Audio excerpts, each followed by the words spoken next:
Welcome to episode 4, season 2 of the Q&A show. Season 2, episode 4. Brought to you by Sony and the cameras that we are using right now to film and photo. And Arizona Training Lab, where we are right now. Let's do it.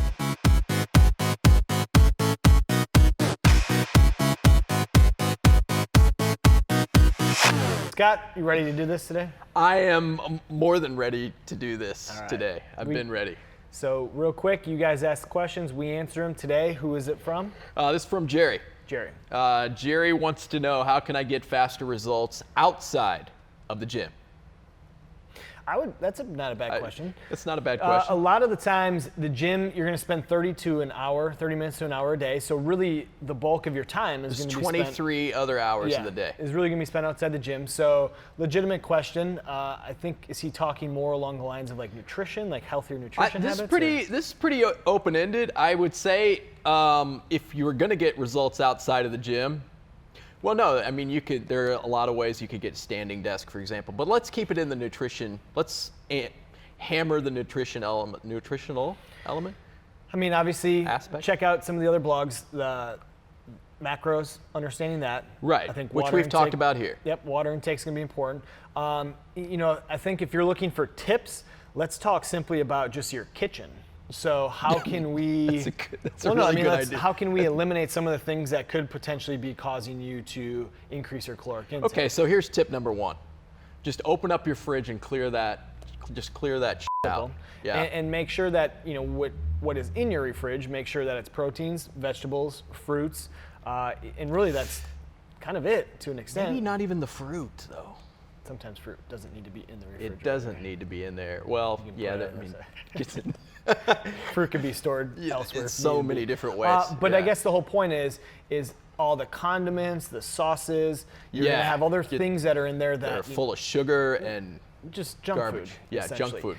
Same thing then for pantry. Yeah, get in there, into the chips, the salsa.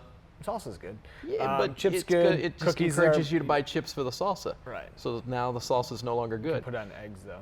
Oh, that's a good call. But getting rid of the junk food from the refrigerated pantry is extremely important. If you're going out to eat, try to stick to the protein and the vegetables. If you have to, you could always tell people that you have an allergy. Yeah, just tell them you got an allergy.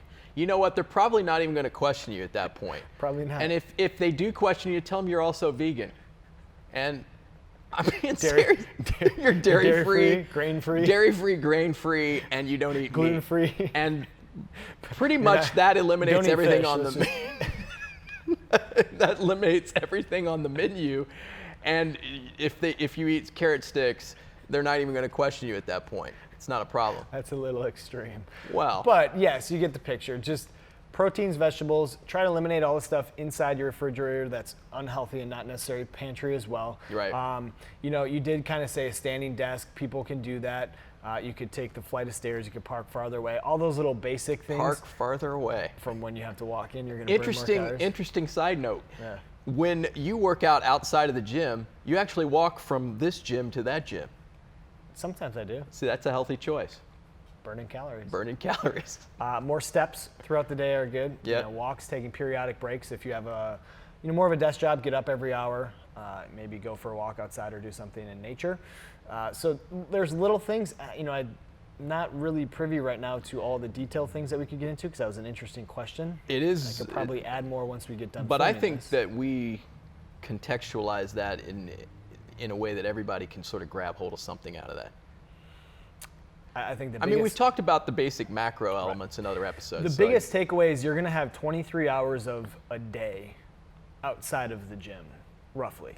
So, you're going to have to, that's where it's going to get tough. You're going to be in social situations, you're going to be at work, you're going to be at school, you're going to be in classes, you're going to be with other people where food is going to be around, and making healthier choices during that time is going to help you speed up the results outside of the Agreed. gym. And we forgot about the peanut allergy. You can always throw that one in there too. Throw that in That one too. gets a lot of sympathy. So if you guys do have allergies, don't let that stop you from checking out Facebook, Twitter, Instagram, and Snapchat. In fact, put your questions in the box below. We'll answer them right here on the show. Thank you very much. That Have a good one. rhymes. That's good, right? Yeah. Later.